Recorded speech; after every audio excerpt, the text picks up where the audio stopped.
ጤና ይስጥልና የተወደዳችሁ የአፍሮ ሚዲያ ቤተሰቦች እንደምን ቆያችሁ? ለአሁኑ ያሰባሰብናቸው መረጃዎች ከዚህ እንደሚከተለው ወደ እናንተ ማቅረብ ጀመርን።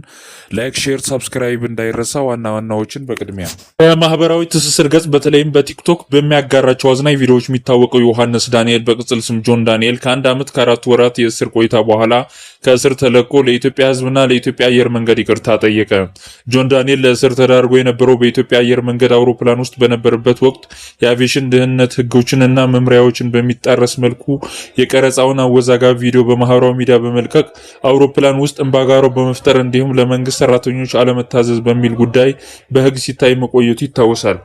ከእስር መልቀቁን ተከትሎ ለመጀመሪያ ጊዜ መልእክት ያስተላለፈው ጆን ዳንኤል ባለፉት 16 ወራት ከማህበራዊ ሚዲያ ርቆ በእስር ቤት ያሳለፈው ጊዜ ትልቅ የህይወት ትምህርት እንደወሰደበት ገልጿል።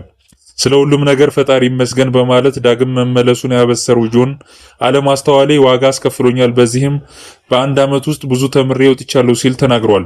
የፈጸመው ድርጊት በስሜታዊነትና በወጣትነት ግለት የተደረገ እንጂ ሆን ተብሎ ጉዳት ለማድረስ እንዳልነበረ በማስረዳት ለተፈጠረው ስህተት የኢትዮጵያን አየር መንገድና የኢትዮጵያን ህዝብ በይፋ ይቅርታ ጠይቀዋል።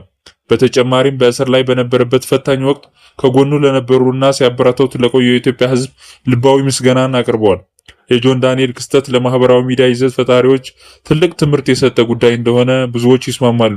በተለይም የሀገርን ገጽታ፣ የህዝብ ደህንነትና ብሔራዊ ተቋማትን የሚመለከቱት ጉዳዮች ላይ ፕራንክ ወይም ቀልድ በሚል ሽፋን ወይም አለመታዘዝ በማሳየት የሚሰሩ ይዘቶች ከባድ ህጋዊ መዘዝ ሊያስከትሉ እንደሚችሉ ማሳያ መሆኑን የህግ ባለሙያዎች ያነሳሉ። ጆን ዳንኤል ከስተቱ ተምሮ መመለሱ መልካም ዜና መሆኑ እንደተጠበቀ ሆኖ ወደፊት በሚሰራቸው ስራዎች ኃላፊነት የተሞላበት አካሄድ እንደሚከተል ይጠበቃል ሲሉ አስተያየት ሰጪዎች ተናግረዋል።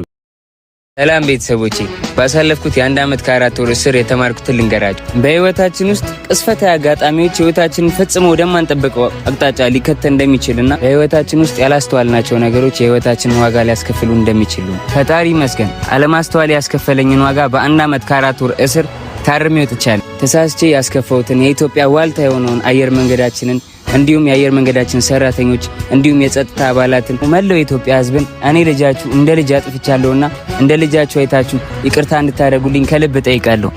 በታሰርኩበትም ጊዜ ከምንም ነገር በላይ የኢትዮጵያን ህዝብ ፍቅር አይቼበታለሁ። ሁሉም ሰው እንደ ወንድሙ ነበር ሲያስብልኝ የነበረው። እናቶች እንደ ልጃቸው ነበር ሲጨነቁልኝ የነበረው። ከልብ አመሰግናለሁ። ተመላልሳችሁ ለጠይቃችሁኝ፣ በጸሎታችሁ ላሰባችሁኝ፣ ለተሳላችሁልኝ በጣም አመሰግናለሁ። አሁን ደግሞ ወጥቻለሁ። ከዚህ በኋላ ህዝቤንና ሀገሬን በሚጠቅም ስራ አመጣለሁ። በጣም ወዳችኋለሁ፣ አኮራችኋለሁ።